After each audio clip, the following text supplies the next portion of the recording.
ओम सच्चिदानंदरूपाय ओम सच्चिदानंदरूपाय विश्वोत्पत्त्यादिहेतवे विश्वोत्पत्त्यादिहेतवे तापत्रय विनाशाय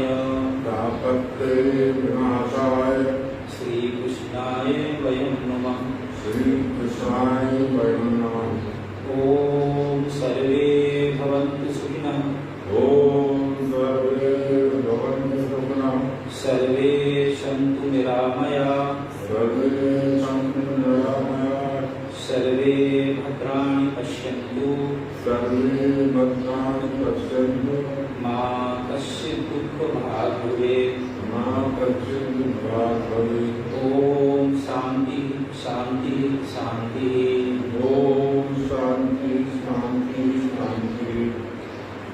आप सभी के हृदयों में विराजमान परमात्मा को प्रणाम, विश्व वसुंधरा को प्रणाम, भारत भूमि को प्रणाम।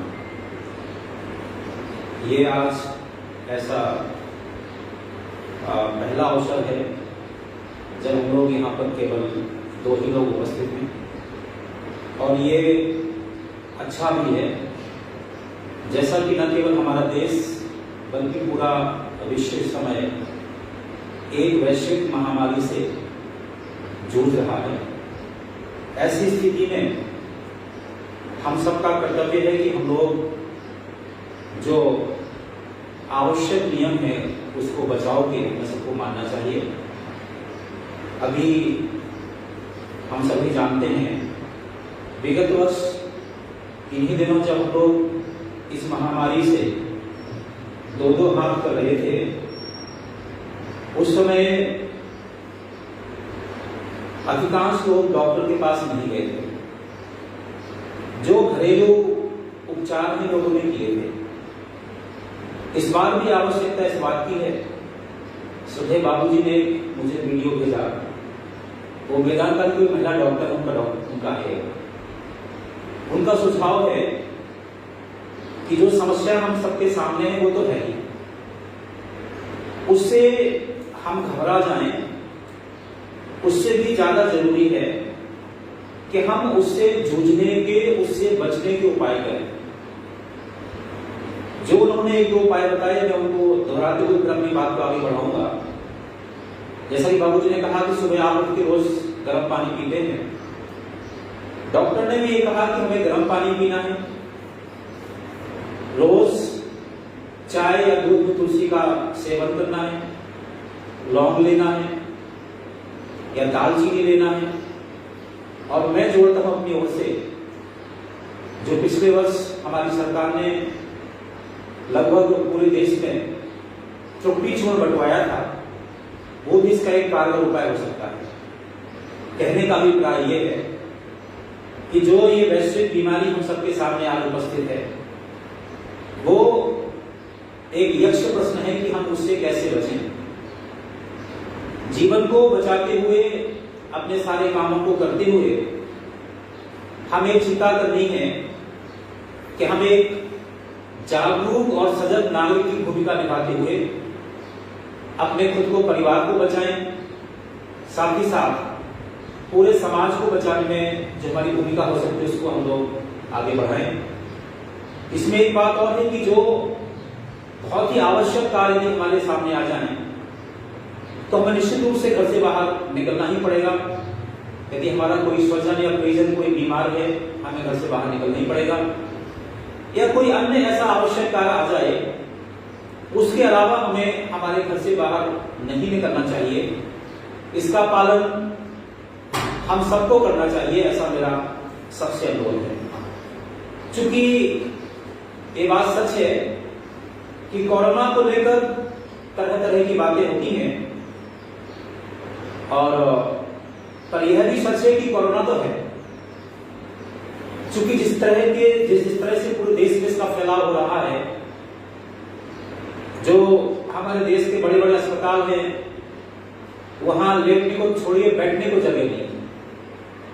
ऐसी स्थिति में मैं पुनः कहूंगा, जो 2-3 प्रिकॉशन वेदांता की उस महिला डॉक्टर ने बताए थे, हम सब गर्म पानी लें, लौंग, तुलसी, दालचीनी या तुलसी का चूर्ण लें और जो बहुत आवश्यक कार्य हो तभी घर से बाहर निकलें और प्रयास करें कि हम बीमार हों ही ना।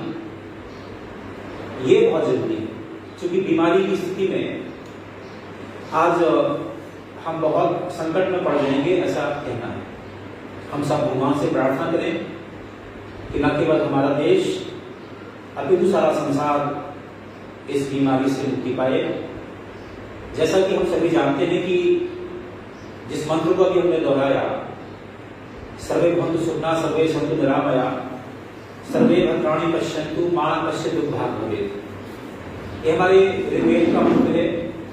इस मंत्र को हम हमेशा करते ही करते हैं और जो हमारे धर्म में एक बहुत बड़े संत हुए हैं, धर्म सम्राट, क्या नाम था उनका, करपात्री जी महाराज। उन्होंने कुछ स्लोगन दिए थे, धर्म की जय हो, अधर्म का नाश हो, प्राणियों में सद्भावना हो, विश्व का कल्याण हो। हम प्रायः हर एक सत्संग में ऐसे स्लोगन को दोहराते हैं। इसमें जो अंतिम शब्द है विश्व का कल्याण हो। हम आज सब यहाँ इस बात को ध्यान रखें।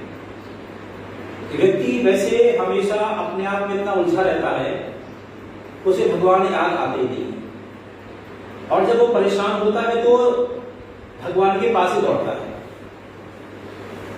मैंने अपने 50 वर्ष के जीवन में ऐसा एक भी व्यक्ति नहीं पाया जो पूरा नास्तिक हो। उसकी आस्थाएं भिन्न भिन्न हो सकती हैं, कोई राम को मानता है, कोई कृष्ण को मानता है, कोई अपने तरीके से मानता है, पर नास्तिक ऐसा नहीं है। मेरा मतलब यह है कि इस धरती पर कोई नास्तिक होता ही नहीं, सबकी कहीं ना कहीं आस्था होती है।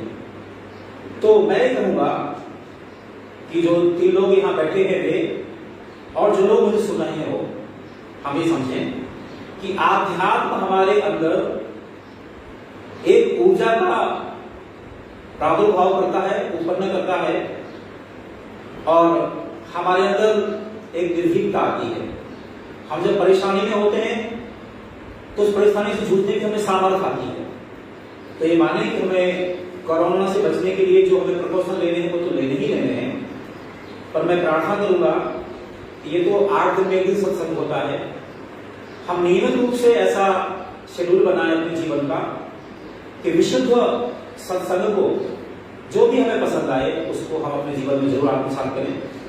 इन्हीं शब्दों के साथ मैं आज का अपना जो हमारा वक्तव्य है, जैसा कि हम सभी को मालूम है, आज हमें चैप्टर 8 पर बात करनी है और ये हमारा व्याख्यान 9वां है, इसको लेके बात करेंगे। हम सभी जानते हैं चैप्टर नंबर 7 से लेकर के और अभी तक जो अर्जुन है वो बार बार प्रश्न कर रहे हैं और भगवान कृष्ण बार बार उनका समाधान दे रहे हैं।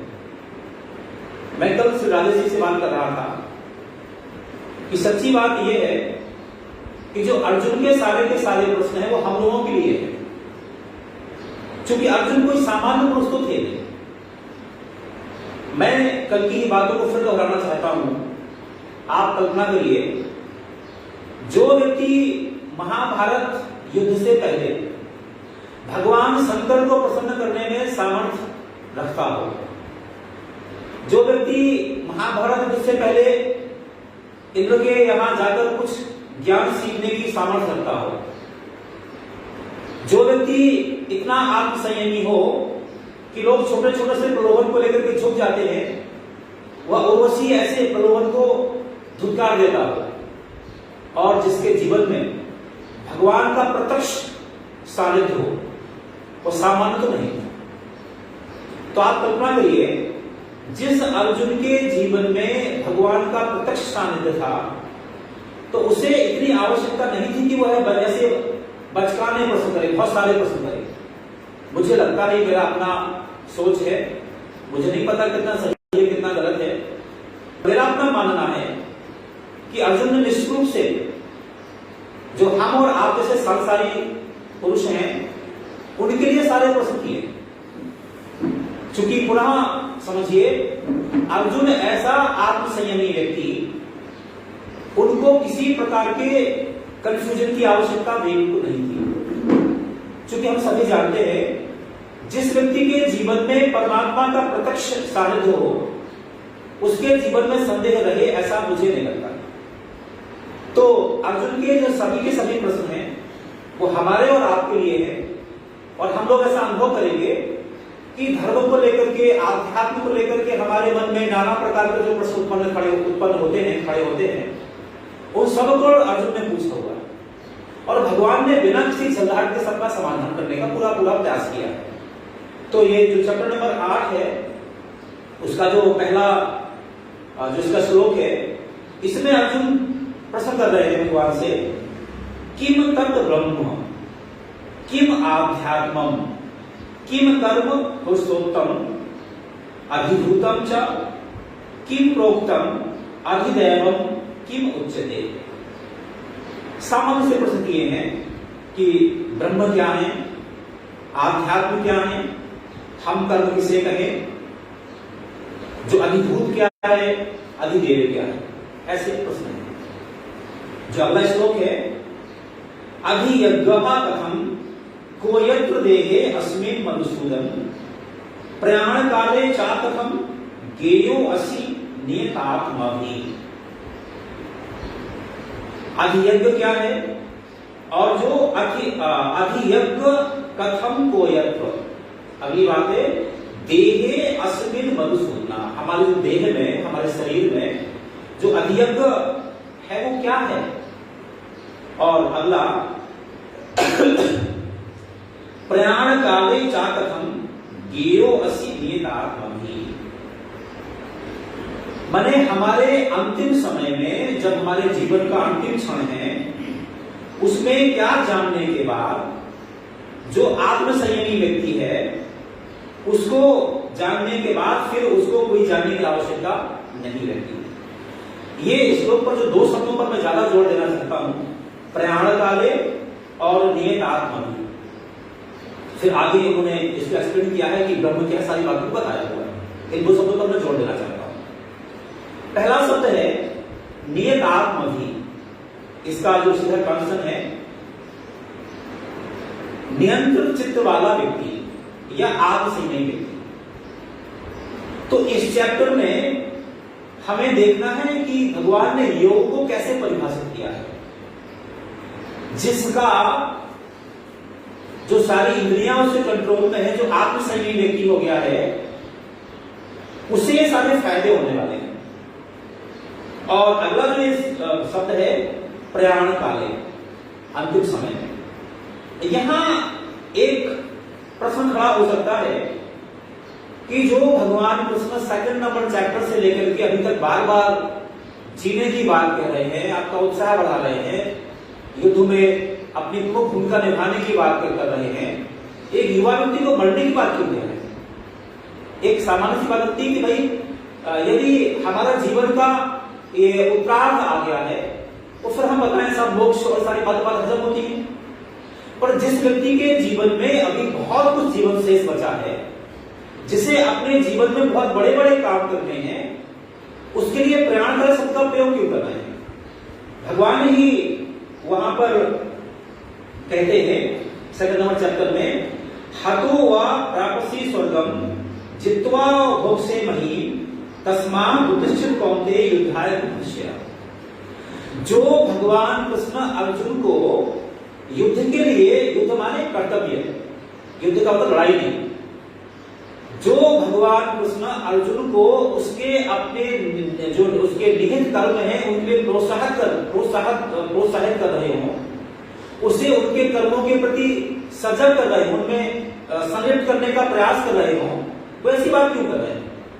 एक और बात है कि मैंने आपसे कहा था कि हमारे जो हमारा आध्यात्म है, जो हमारा सनातन संस्कृति है, उसमें जो वेदांत को सर्वोपरि माना गया है, और जो वेदांत के 3 प्रमुख ग्रंथ हैं, ब्रह्मसूत्र, उपनिषद और भगवद गीता, उसमें उपनिषद का दूसरा मंत्र है ईशोपनिषद का, वो है कुर्वन् एव यः कर्माणि जिजीविषेत् शतं समः एवं त्वयि नानुतो अस्ति न कर्म लिप्यते नरे। माने जो हमारी संस्कृति, जो हमारा धर्म हमें 100 वर्ष तक जीने की छूट दे रहा हो, 100 जिन्हें स्वतंत्रता दे रहा हो, आपको उत्साह वर्धन कर रहा हो, वह एक युवा को मरने की बात क्यों कह रहा है? लेकिन यहां पुनः समझिए, मुझे ऐसा लगता है कि भगवान कृष्ण एक प्रयाण काले शब्द का प्रयोग करके मरने का नहीं, जीने का मंत्र सिखा रहे हैं। यदि हम सभी को अपने जीवन में अपना गंतव्य पता हो तो हम मार्ग से भटकते नहीं हैं, बल्कि मार्ग में सही सही चलते हैं। यदि हमने यह निश्चय कर लिया कि हमें आज यहां से छतरपुर जाना है, तो निश्चित रूप से हमें प्रयास करेंगे कि यहां से छतरपुर जाने के लिए ऐसा कौन सा माध्यम है जो हमें वहां इजी अप्रोच हमें कर सकता है, जो हमारे कंफर्ट हो सकता है। स्वाभाविक बात है। और यदि हमें पता ही नहीं है, तब तो हम क्या करेंगे? यहां जाएंगे, वहां जाएंगे, वहां जाएंगे। तो मैं पुनः कहता हूं, यह मेरा अपना सोचना है कि भगवान कृष्ण आपको अपने जीवन का अंतिम ध्येय बता करके आपको जीना सिखा रहे हैं, मरने की कला सिखा रहे हैं, बल्कि आपको मरने की बात नहीं कर रहे हैं। यही जो पहला मंत्र जो मैंने कई बार बोल चुका हूं, ईशोपनिषद का जो दूसरा मंत्र मैंने बताया, पहला मंत्र है ओम ईशावास इदं सर्वम यत्किंचित जगत्याम जगत तेन तत्तेन भुंजीता मार्गः तेन तत्तेन भुंजीता मार्गः। जिस दिन हम सारे मनुष्यों को यह एक बार समझ में आ जाए कि जो करते हैं कि जो इस धरती का सबसे बड़ा आदमी है, वो भी अन्न की रोटियां नहीं खाता है, वो सोने चांदी रोटियां नहीं खाता, लेकिन वो इतना सारा संग्रह कर लेता है कि औरों के संग्रह पर वो हस्तक्षेप कर लेता है। तो भगवान हमारे कहते हैं तेन तत्तेन भुंजीता मार्गः शोधनम। ऐसा कौन सा व्यक्ति संसार में आ सकता है जो अपने द्वारा कमाई के धन को लेके आए? कोई नहीं हुआ। फिर ठीक है, माने धर्म का ना, ये भी बेवकूफी है, ये भी कायरता है। हमारे यहाँ धर्म और अर्थ का मोक्ष की बात करी गई है। माने हमारा धर्म इतना सुंदर धर्म है, मुझे कहते हुए बड़ा गर्व है कि बोले हमारे हम सब के जो लोग यहाँ 2-3 लोग बैठे हैं, हमारे अनंत जन्मों के पुण्यों का फल है कि हमारे सनातन धर्मावलंबी हो गए। हमें परमात्मा ने वैसे मंत्र दिए हैं, ऐसे सूत्र दिए हैं कि हम केवल मानव से महामानव नहीं बन सकते, बल्कि हम मानव से महामानव और महामानव से देव मानव और देव मानव से ब्रह्म बनने की सामर्थ्य रखते हैं। वो परमात्मा ने दिया है, लेकिन तरीका हमारा क्या है? सूत्र है हमारे पास। परेशानी का विषय यह है कि यदि हम बीमार हो गए हैं, डॉक्टर ने हमको बताया फॉर्मूला कि आपको एक काम करना चाहिए, हम डॉक्टर की बात सुन लें, उसको हम आचरण न उतारें, हमारा रोग कभी दूर नहीं हो सकता है। ठीक वैसे ही जो भगवान कृष्ण प्रयाण काले की बात कर रहे हैं, जो मेरी समझ में आया वो ये आया कि भगवान यह शब्द यूज करके आपको जीने की कला सिखा रहे हैं कि आपको जीना कैसे है। जिस दिन हमारे दिमाग में आ जाए तेन तत्तेन भुंजीता मार्गः शोधनम, जीवन धन्य हो जाएगा हम सबका, कि जो हमारे पास सब कुछ है, हम तो मिल बांट के खाने की बात करते हैं ना। एक सर वो मंत्र कौन सा है, उसमें एक ऐसा आता है, वेद में आया है केवलागो भवति केवलागो, अकेले में खाने वाला पापी होता है। जी सर, एक मंत्र और है, आपको याद होगा कि वो जो ये सिखाता है कि हम सब समगच्छध्वम संबद्धध्वम संभोम नाहि जानता, समगच्छध्वम संबद्धध्वम संभोम नाहि जानता, माने हम सब साथ साथ करें। हमारी संस्कृति ने हमें कभी एकांगी नहीं बनाया। समगच्छध्वम संबद्धध्वम संभोम नाहि जानता देवापादम यथा पूर्वे संजाननाम उपास्ते। माने एक ऐसी प्यारी संस्कृति जो प्राणी मात्र के साथ साथ जीने की कला सिखाती हो। हम ऐसे अभागे लोग, हमें दया आती है इस बात को कहते हुए, हम सुनना नहीं चाहते, हम पढ़ना नहीं चाहते, हम अध्ययन नहीं करना चाहते, और जो नहीं करना चाहिए वो हम करना चाहते हैं। काश हम सब लोग इसका अध्ययन करें तो हमारा जीवन का उद्धार हो जाए, कल्याण हो जाए। मैं एक बात और कहना चाहता हूं, यदि हमारे घरों में सत्यनारायण व्रत की कथा भी होनी होती है तो उसकी तैयारी भी 2-3 दिन से होती नहीं होती है।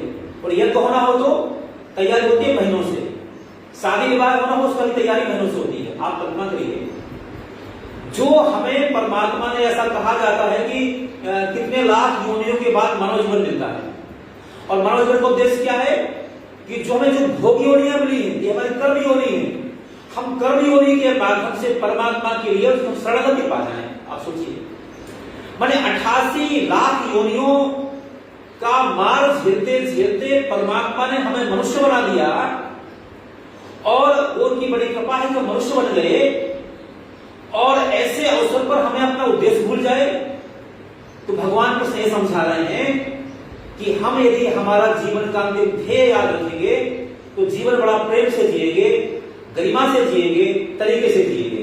इसलिए मैं कहता हूं कि हमें इस बात को ध्यान रखना चाहिए कि हम ये मरने की बात नहीं है।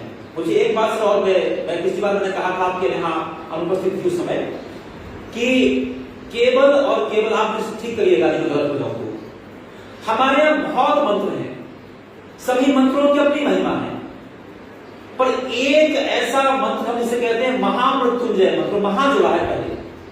जो मेरी इंफॉर्मेशन है, मेरी जानकारी है, मेरी जानकारी में हमारी जो सनातन संस्कृति है उसमें एक ही ऐसा मंत्र से महामंत्र कहते हैं, महामृत्युंजय मंत्र। और महामृत्युंजय मंत्र क्या है? यह भी आपको जीने का आनंद देता है। सर मैंने पिछली बार कहा था, ओम त्र्यंबकम यजामहे सुगंधिं पुष्टिवर्धनम। हम जो त्र्यंबकेश्वर भगवान हैं, हम उनका यजन इसलिए करना चाहते हैं जो सुगंधि और पुष्टि को बढ़ाने वाले हैं। जो सर मैं मुझे आपकी स्थिति करेगा तो मैं गलत हो जाऊं तो सुगंधि पुष्टिवर्धनम, जो शरीर है इसमें सुगंधि कभी इस तरह हो ही नहीं सकती। ये तो मलमूत्र का पिटारा है। जितने हमारे 9 द्वार है ना, उसमें गंदगी का कुछ आता है क्या? कान से भी मैल निकलता है, आंख से भी मैल निकलता है, मलमूत्र के द्वारों से मैल निकलता है, मुझसे भी हवा अच्छी लगती है। तो मेरा जो सोचना है, सुगंधि माने आपका यश, आपकी कीर्ति। भगवान आपके यश, आपकी कीर्ति को बढ़ाने वाले हैं। पुष्टिवर्धनम, आपको सब प्रकार का सुख वैभव देने वाले हैं। उर्वारुकमेव वंदना, जिस प्रकार से तुमरी का कोई फल है पकड़ के अपने आप अलग हो जाता है, मृत्योर्मुक्षीय मामृता, मैं मृत्यु से अमृतत्व को प्राप्त हो जाऊं। अमृतत्व माने क्या? शरीर तो नष्ट हो रहे, तो मर नहीं मरना। जब यहां राम और कृष्ण ऐसे देवी सत्ताओं को आने के बाद भी इस नश्वर शरीर को त्याग करके जाना पड़ा, इस धरती के सिद्धांत को मानना पड़ा, उसको गरिमा, उसको सम्मान देना पड़ा, तो हम उनसे ऊंचे तो नहीं हो सकते हैं। तो मृत्योर्मुक्षीय मामृता, हम अमृत को पा जाए। अमृत माने क्या? विवेकानंद मरे क्या? नहीं मरे। शंकराचार्य मरे क्या? नहीं मरे। जब तक यह धरती रहने वाली है तब तक शंकराचार्य धरती पर रहने वाले हैं, स्वयं विवेकानंद रहने वाले हैं, भगवान वेदव्यास रहने वाले हैं। तो हमारे जीवन में कुछ ऐसे कर्म हो जाएं, ऐसी सुगंधि आ जाए कि हम भी अमृत को पा जाएं, ये भगवान कह रहे हैं। तो मैं आपसे पुनः कहता हूं कि जो संस्कृति आपको अमृत प्रदान करना चाह रहे, मैं अमृत पुत्र रहा। पिता पुत्र हमेशा पिता की तरह तो होता है ना सर, वह अमृत पुत्र रहा। हम परमात्मा की संतान हैं, परमात्मा क्या है? अक्षय है। तो यह मुझे लगा सर कि ये जो उन्होंने कहा है प्रयाण काले, या भगवान कृष्ण अर्जुन के माध्यम से सारे प्राणियों को जीवन जीने की कला सिखाना चाहते हैं कि भाई जीवन क्या है। ये बात कह के मैं अपनी बात को आगे बढ़ाऊंगा।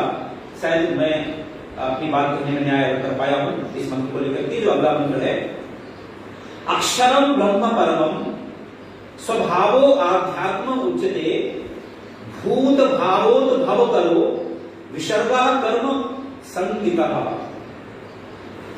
अक्षरम ब्रह्म परमम, ये ब्रह्म की परिभाषा है। ब्रह्म माने जो कभी क्षय ना हो। अक्षर का मतलब क्षय ना हो, ऐसा इसमें लिखा हुआ है। स्वभावो आध्यात्म उच्चते, जो हमारी आत्मा है जो वही जो आध्यात्म है। फिर भूत भावोद्भव करो, जो संसार में जो नश्वर चीजें जो हम बढ़ती बिगड़ती रहती हैं, जो इस सृष्टि पूरी से भरी हुई है, हम उसमें जो कर्म करते हैं वो कर्म है।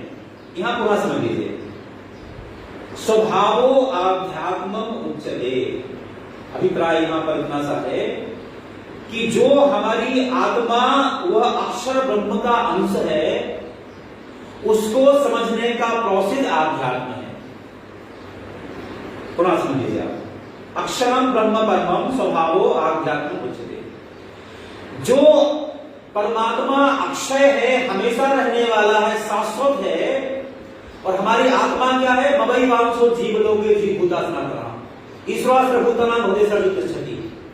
माने उसको जानने की नॉलेज, दिस इज कॉल्ड आध्यात्म। तो आध्यात्म का मतलब, अभी हमारी परेशानी का विषय यह है कि मैं जो हमेशा बोलता हूं कि जो आपसे आज मैं कह रहा हूं, यहां से उठ के आप लोग यहां से जाएं और कोई आपसे पूछे कि भाई उन्होंने यहां क्या कहा, निश्चित रूप से ये मनुष्य की स्वभाव है, हो सकता है आप यहां से कही हुई बात को और अच्छे से प्रस्तुत कर दें, हो सकता है और अच्छे से प्रस्तुत ना कर पाए, पर जैसी की तैसी नहीं रहेगी, ये बात है। इसीलिए मैं एक बात कहता हूं कि जो हमारी भारतीय संस्कृति, सनातन संस्कृति में जो हमारा वांग्मय है, वो अधिकांश या सारे का सारा भगवान वेद व्यास का है। व्यासस्य उच्चिष्टम सर्वम, उनका जो कहा है उसके बाद से उनका उच्चिष्ट है, ऐसा कहा जाता है। लेकिन गीता सुगीता कर्तव्या किमन्नई सात संग्रही या स्वयं पद्मनाभ सुख पद्मानंद, ये गीता भगवान जो पद्मनाभ हैं उनके मुख से निश्चित वाणी है। इसीलिए मैं पुनः कहता हूं कि जो भगवान कृष्ण ने गीता में श्लोक कहा है, उसको हमें बार बार चिंतन करना है, उसमें हमें बार बार मनन करना है। आज मैंने पुनः एक पुस्तकें अपने पास रखी हैं ये समझाने के लिए। मैंने पूर्व में आपसे कहा था कि जब हम विभिन्न प्रकार के पात्रों में एक ही जल को रखते हैं तो उस पात्र का प्रभाव जल पर पड़ता ही पड़ता है। आज जितनी टीकाएं गीता की हुई हैं शायद किसी धर्म ग्रंथ की हुई हैं, पर सभी टीकाओं में टीकाकार की कहीं ना कहीं भावना प्रवेशित हो जाती है। इसीलिए हमारे पास जो भगवत गीता, गीता प्रेस गोरखपुर की है, उसमें बड़ा अन्वय लिखा हुआ है। यदि हमें संस्कृत नहीं आती ठीक तरीके से तो उसमें अन्वय लिखा हुआ है, इतना प्रमाण हमें विवेक दिया हुआ है कि हम सही उससे न्याय संगत उत्तर निकाल सकते हैं। इसलिए मैं बात करता हूं कि आज आवश्यकता जाती है आध्यात्म ने क्या, हम जो हमारी आत्मा है उसको जानने के जो तरीके हैं कि हमारी आत्मा है क्या, परमात्मा है क्या, हम क्या है, संसार क्या है, इन और सभी बातों को जानने के लिए जो विधा है, जो तरीका है, दिस इज कॉल्ड आध्यात्म। ये भगवान कृष्ण कह रहे हैं। जो अगला श्लोक है तो आप इसमें वो स्पष्ट कर रहे हैं। अधिभूतम क्षरो भाव पुष्पस्य अधिदेवतम अधियज्ञो अहमेवात्र देहे देहव्रता वरम। अधिभूतम क्षरो, जो क्षरणशील चीज है संसार में दिख रही है, जो नश्वर चीज है, जो आज के वैसे नहीं रहने वाली है, उसमें हम आप भी हैं। जिस दिन हम इस धरती पर पैदा हुए थे, हर एक देखने वाले का मन करता था इस बच्चे के मुंह को चूम लें, इसको गले से लगा लें, इतने सुंदर थे हम। आज हमारी जीवन की जो भी यात्रा हुई है कि हम वैसे बचे, और जो जो हमारी जीवन यात्रा आगे बढ़ने वाली थी वैसे बचने वाले हैं। जब हमारा जन्म हुआ था उस समय हमें देखने वाला प्रत्येक व्यक्ति हमसे आलिंगन करना चाहता था, हमें छूना चाहता था। आज क्या वैसी परिस्थितियां हैं? नहीं है। माने हम आप भी नश्वर हैं और हम सबके सब क्या हैं? अधिभूत हैं। संसार में जो भी हमें दिखाई दे रहा है, जो पल पल परिवर्तनशील है, ये सारी बातें क्या हैं? अधिभूत हैं। अगला है अधिदेव। क्या है अधिदेव? ये है जो अधिभूत से कुछ उच्च स्थिति में है। वो क्या क्या है? सूर्य है, चंद्र है, वायु है, इंद्र है, अग्नि है। वो सर एक मंत्र है, बातो देवता, सूर्यो देवता, ऐसा कुछ मंत्र आता है वो। तो हम इसमें क्या करते हैं? हम सबको देवता कहते हैं, देवो इंद्रो देवता, ऐसा कुछ मंत्र आता है। तो हम देखते करोड़ों वर्षों से सूर्य अक्षय रूप से ऊर्जा देता आ रहा है, आज भी दे रहा है। चंद्रमा करोड़ों वर्षों से शीतलता देता आ रहा है, आज भी देता आ रहा है। ऐसा वायु भी कर रही है, ऐसा अग्नि भी कर रही है। तो ये जो उच्च स्थिति है, भूत से क्या है? सब अधिदेव है। फिर क्या है? अधियज्ञो अहमेवात्र देहे देहावृता बलम। जो हमारी देह में जो श्रेष्ठ चीज है, जो श्रेष्ठ वर है, वो क्या है? वो अधियज्ञ है, माने परमात्मा है। परमात्मा अधियज्ञ है। यहां ऐसा भगवान ने कहा है। हमारी परेशानी क्या है? शायद कबीरदास जी का एक दोहा है, कस्तूरी कुंडल बसे मृग ढूंढे बरमान, ऐसे दुनिया देख लेना। ऐसी मान्यता है, ऐसा कहा जाता है कि जो एक मृग होता है उसकी नाभि में कस्तूरी होती है, उसकी सुगंधि को वो यहां जाता है, यहां जाता है, यहां जाता है। वह कभी यह विचार नहीं करता है कि जिस सुगंधि को मैं यहां यहां वहां यत्र तत्र सर्वत्र ढूंढ रहा हूं, भटक रहा हूं, तो मेरे अपने में वही हमारा हाल है। हम सारे मनुष्यों की दुर्गति वैसी ही है। हम परमात्मा खोजने जाते हैं पहाड़ों पर, हम परमात्मा खोजने जाते हैं वनों में, जंगलों में, गिरगंदराओं में, हम परमात्मा ढूंढने जाते हैं मंदिरों में, मस्जिदों में, मजारों में। पर परमात्मा ढूंढने का हम कभी प्रयास नहीं करते कि जो परमात्मा हमारे अंदर विराजमान है, कभी छात्र उसको भी देख लिया जाए। जीव होता था, चिल्लाते रहे भगवान। हमारा स्वभाव क्या है? हम आपकी केवल वो बात मानते हैं जो हमें सूट करती है, बाकी नहीं मानते। माने बड़ा आश्चर्य होता है मैं जब सुनता हूं सर कि लोग बातें करते हैं, वेद में ऐसा लिखा है, पुराण में ऐसा लिखा है, तो वेद देखा भी ना होगा, वेद बात ऐसी है। समस्या क्या है? समस्या ये है कि जो बात हमारे स्वभाव से हमें सूट करते हैं उसको तूल देते हैं, बाकी बात नहीं मानते। आवश्यकता किस बात की है? जो राम समाज में चौपाई आती है कि वो हरि व्यापक सर्वत्र समान, माने क्रम ज्यादा नहीं है, ये हनुमान जी सच्चे, ये झूठे, ये हमारी बेवकूफी है। हम केवल प्रतिमा से परमात्मा को याद करने का माध्यम बनाते हैं। परमात्मा सब सच्चे हैं, सच्चा तो आपको होना चाहिए। मैंने पिछली बार कहा था कि जब कोई साधक रामकृष्ण परमहंस बन जाता है तो पाषाण की प्रतिमाओं को भोग खिलाती है, और जब कोई साधक ऐसा उच्च बन जाता है तो परमात्मा को सामने नाचना पड़ता है, मीरा के सामने। ऐसे उदाहरण है। पर हमारी परेशानी क्या है? हमारी परेशानी है कि हमारी साधना कितनी उच्च है, तो छोड़िए, हम सारी व्याख्याएं अपनी मनमर्जी से करते हैं, ये बहुत बड़ा है। इसीलिए यहां पर हमने अभी जो बताया कि अधिभूत क्या है और अधिदैव क्या है और अधिदैव क्या है, परमात्मा ने जो बताया उसको हमने बताया। यहां पर जो अगला श्लोक है, अंत काले चा मामैव स्मरन् मुक्त्वा कलेवरम् यह प्रयाति सह मदभावम् याति नास्त्यत्र संयता संशयः। यहां फिर सुन लीजिए आप, इसमें मुझे फिर जोड़ देना है बाबू समझाने के लिए। अंत काले चा मामैव, अंत काल में मुझे ही, स्मरण मुक्त्वा कलेवरम्, जो मेरा स्मरण करके शरीर को त्याग देता है, यह प्रयाति स मदभावम्, वह मुझे ही पाता है, याति नास्त्यत्र संशय, में कोई संशय नहीं। अब फिर देख लीजिए इसको। कहने का अभिप्राय यहां है कि आखिर भगवान कृष्ण बार बार मरने की बात क्यों कह रहे हैं, अंतकाल की बात क्यों कह रहे हैं? इसके समझने के लिए मेरे पास ये दो दृष्टांत हैं, शायद अपनी बात समझा पाऊंगा। मैंने अनेक बार कहा कि जो दृष्टांत होते हैं वो सही है गलत है, इस बात की परवाह नहीं करना चाहिए। केवल और केवल हमारी बात को समझाने के वो माध्यम बन जाते हैं।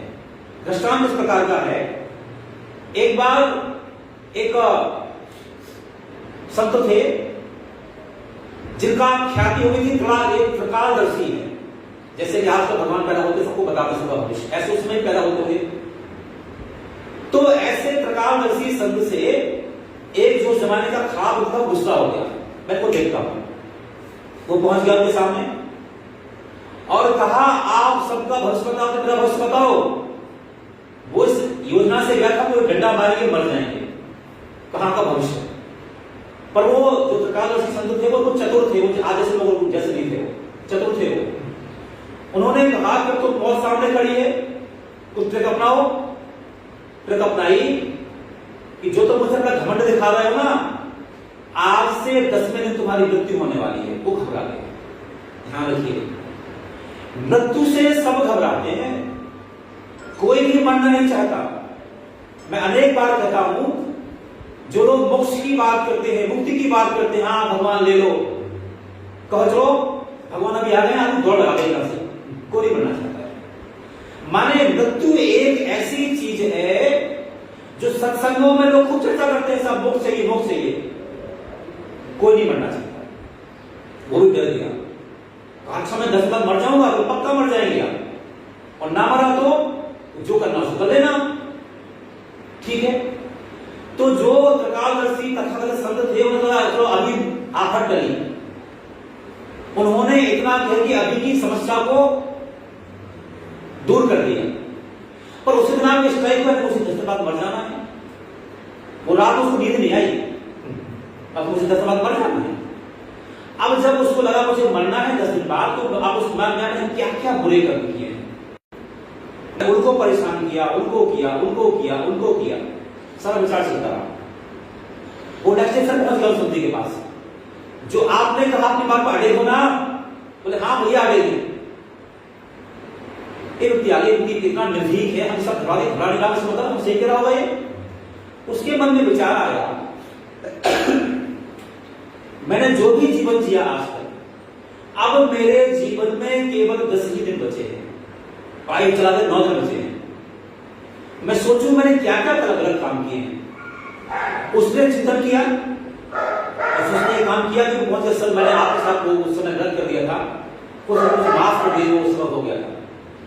माने ऐसे क्रूर व्यक्ति के मन में भी मृत्यु का इतना भयंकर भय उत्पन्न हुआ कि वो भी प्रायश्चित करने के लिए विवश हो गया। यह है मृत्यु का भय। माने मृत्यु अच्छे से अच्छे, बड़े से बड़े दिग्गज व्यक्ति को घुटने टिका देती है।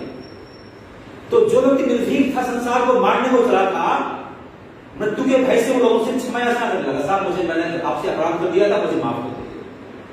और आपको सुन के हैरानी होगी कि लोग तो मरते हैं एक क्षण में, वो 3 दिन 9 दिन तक मरता रहा और प्रायश्चित करता रहा बराबर।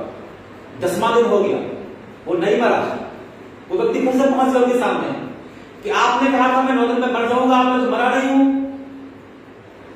उन्होंने बड़ी निर्भीकता से कहा तुम तो मर गए हो, जो 10 दिन पहले मुझे मिलने आया था तुम वो नहीं हो, तुम यदि वो होते तो मेरा सिर यहां मेरे घर पर नहीं होता, मैं तो मर गया होता, तुम्हारे में परिवर्तन आ गया, तुम बदल गए हो। मेरा कहने का मतलब ये दृष्टांत है केवल, माने एक क्रूर से क्रूर व्यक्ति के सामने भी जब मृत्यु याद है तो बुरे से बुरा व्यक्ति भी अच्छा हो जाता, सदा हो जाता है। भगवान से ही बात याद दिला रहे हैं कि अंत में सबको मरना है, इसलिए मरने की तैयारी कल से नहीं आज से करो। यदि आपके घर में यज्ञ होना है, सर्वाधिक तैयारी आज से करना पड़ती है। यदि आप अपने जीवन में चाहते हैं मोक्ष, आप चाहते हैं आत्मानुभूति, आप चाहते हैं आत्मकल्याण, आप चाहते हैं परमात्मा की प्राप्ति, तैयारी आज से करो।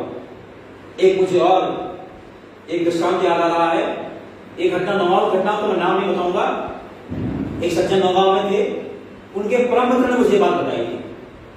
उन्होंने कहा कि ये सज्जन जिनकी मौत हुई, उनके बाजू बैठा हुआ था, जब से उनसे मेरी मित्रता हुई, सप्तचंडी का पाठ रोज करते थे, रोज कुछ भी हो जाए, माने भोजन से पहले सप्तचंडी का पाठ रोज करना है, ऐसा जीवन चला पूरा का पूरा। लेकिन जब मर रहे थे, उनके मित्र उनके बाजू में खड़े हुए थे और कह रहे थे आपने तो सारा जीवन दुर्गा जी का याद किया, उनको याद करो, आप क्या बातें कर रहे हो, उनका पैसा, उनका धन, उनका लड़का, क्यों बातें याद कर रहे हैं आप? उनको याद नहीं आ पा रहा। माने सप्तचंडी का पाठ झूठा था। या देवी सर्वभूतेषु शक्ति रूपेण संस्था नमस्तस्यै नमस्तस्यै नमस्तस्यै नमो नमः। यदि उन्होंने उस दुर्गा को सारे भूतों में देखा होता उस समय फ्रॉम फर्स्ट डे, तो ये दुर्गति नहीं होती। माने जिन्होंने सर्वव्यापी दुर्गा का सारा जीवन पाठ किया, वो पाठ नहीं किया, वो तोता रटंत की है, उसको आत्मसात नहीं किया। आत्मसात करना यह होता है, एक जो भागवत पुराण में प्रसंग आता है उसका नाम होता है अजामिल।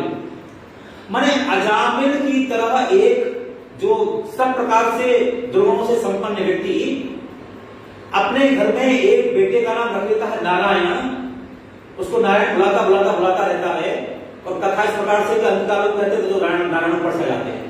भगवान कहते बुद्धू हैं, तुमको नहीं पता किसको बुला रहा। कथा में कितना सार है कि हम जब परमात्मा का स्मरण बार बार करते हैं, बार बार करते हैं, बार बार करते हैं, उनकी प्रेजेंस को हम अपने सराउंडिंग में अनुभूत करते हैं, ये प्रयाण काले या जो अंत काले की तैयारी है। अंत काले की तैयारी एक दिन नहीं होने वाली है। यदि हम आप कभी जाना पड़ता है तो दिल्ली बम्बई, और हम तैयारी जल्दबाजी में करते हैं तो कई बार तो सैटरडे रिजल्ट भूल जाते हैं, कई बार हम टिकट भूल जाते हैं सर। जब जल्दबाजी में हम लोगों को यहां से छतरपुर जाना पड़ता है, हो सकता है ट्रेन का टिकट ही भूल जाए, जो सबसे महत्वपूर्ण है। जब हम तैयारी 10 दिन पहले से करते हैं, कुछ भी नहीं बोलते हैं। तो जो परमात्मा ने हमें जीवन दिया है, 88,000 योनियों के बाद इतनी सारी भोग योनि पर हमें कर्म योनि मिली है, तो भगवान कृष्ण केवल यह समझा रहे हैं कि इस कर्म योनि की सदगति तुम्हें तब होने वाली है जब आप अपने अंतिम लक्ष्य को याद 24 आवर्स याद करो, एक क्षण नहीं। ये भगवान कह रहे हैं। फिर से भगवान कहते हैं तस्मात् सर्वेषु कालेषु, और इसे स्पष्ट कर दिया, तस्मात् सर्वेषु कालेषु माम अनुस्मर युद्धचा मयि अर्पित मनोबुद्धि